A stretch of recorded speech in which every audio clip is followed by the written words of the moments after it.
Hello guys, എല്ലാവർക്കും നമസ്കാരം. ഇന്ന് വന്നിരിക്കുന്ന ഒരു മാങ്ങ ചമ്മന്തിയുടെ റെസിപ്പിയായിട്ടാണ്.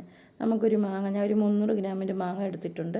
ഒരു കഷ്ണം ഇഞ്ചി അരിഞ്ഞത്, 20 ചെറുള്ളി, 20 വറ്റൽമുളക്, കുറച്ച് കറിവേപ്പില, 15 വെളുത്തുള്ളി രണ്ടായിട്ട് കീറിയെടുത്തത്. നമുക്ക് ഇത്രയും കൂടെ എടുത്തതിന് ശേഷം നമുക്ക് ഇനി അടുത്തതായിട്ട് വേണ്ടത് ഒരു 200 ഗ്രാമിൻ്റെ നല്ലെണ്ണയാണ്. ഇനി നമുക്കൊരു പാൻ അടുപ്പിൽ വെച്ച് കൊടുക്കാം. നല്ലെണ്ണ ഒഴിച്ച് കൊടുക്കാം.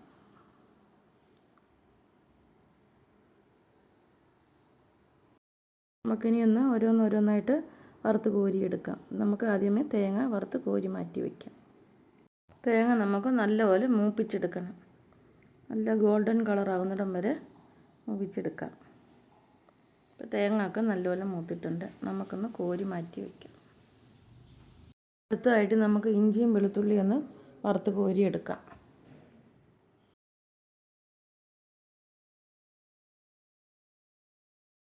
ഇനി നമുക്ക് ചെറുള്ളി ഒന്ന് വറുത്ത് കോരിയെടുക്കാം. ഇപ്പോൾ ചെറുള്ളിയെല്ലാം നല്ലപോലെ മൂത്ത് വന്നിട്ടുണ്ട്. ഇനി നമുക്കൊന്ന് കോരി മാറ്റി വയ്ക്കാം.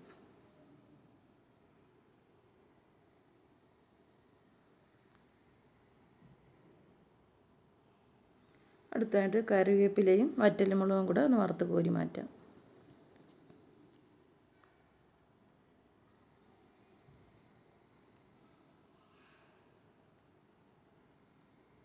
ഇനി നമുക്ക് മാങ്ങ ഒന്ന് വറുത്ത് കോരിയെടുക്കാം. ചിപ്സ് വറക്കുന്നത് പോലെ വറുത്തെടുക്കണം.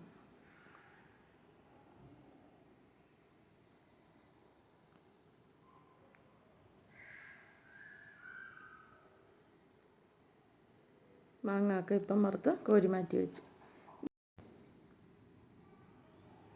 ഇഞ്ചി വെളുത്തുള്ളി വറുത്തത്, ചെറുള്ളി വറുത്തത്, പച്ചമുളകും കറിവേപ്പിലയും കൂടെ വറുത്തത്, തേങ്ങ വറുത്തത്, മാങ്ങ വറുത്തത്.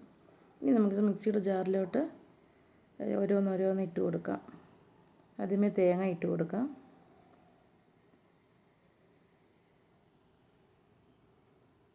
ഇനി നമുക്ക് വറ്റൽമുളക് ഇട്ട് കൊടുക്കാം.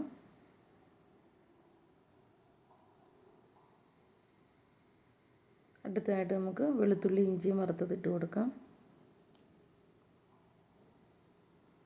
ഇത് നമുക്ക് ക്രഷ് ചെയ്തെടുക്കാം.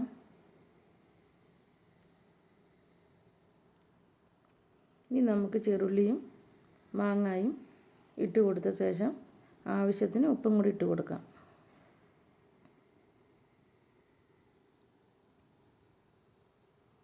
ഇനി നമുക്ക് നല്ലപോലെ ഒന്ന് പൊടിച്ചെടുക്കാം. അപ്പോൾ ഇവിടെ മാങ്ങ ചമ്മന്തി റെഡിയായിട്ട്. അടിപൊളി ചമ്മന്തിയാണ്. ഈ ചമ്മന്തി നമുക്ക് ഒരാഴ്ചയൊക്കെ സൂക്ഷിക്കാവുന്നതാണ്. എൻ്റെ ഈ വീഡിയോ ഇഷ്ടപ്പെട്ടാൽ എല്ലാവരും ലൈക്ക് ചെയ്ത്, ഷെയർ ചെയ്ത്, സബ്സ്ക്രൈബ് ചെയ്യണേ. എല്ലാവരും ഓളുന്ന ബട്ടൺ കൂടെ അമർത്തണേ. എല്ലാവരും ഇതൊന്ന് ട്രൈ ചെയ്ത് നോക്കുക.